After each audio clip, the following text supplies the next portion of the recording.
auzu billahi min asheytaani irrajim bismillahi rahmaani rahim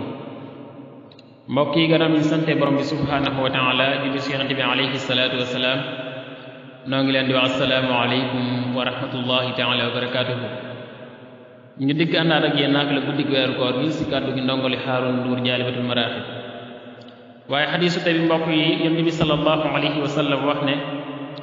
salaasun laa turaddu da'watuhum nee na ñett a ngi nii seen ñaan des ko delloo bi maanaa dañ koy nangu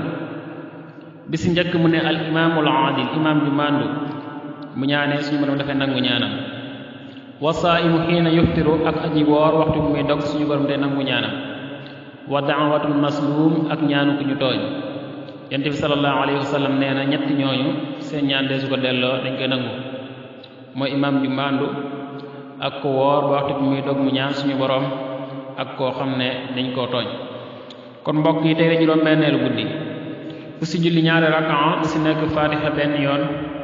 ak qul huwa allahu ahad fukki yoon ak ñaar mel na ni ku julli ca maqaama ibrahima junney rakka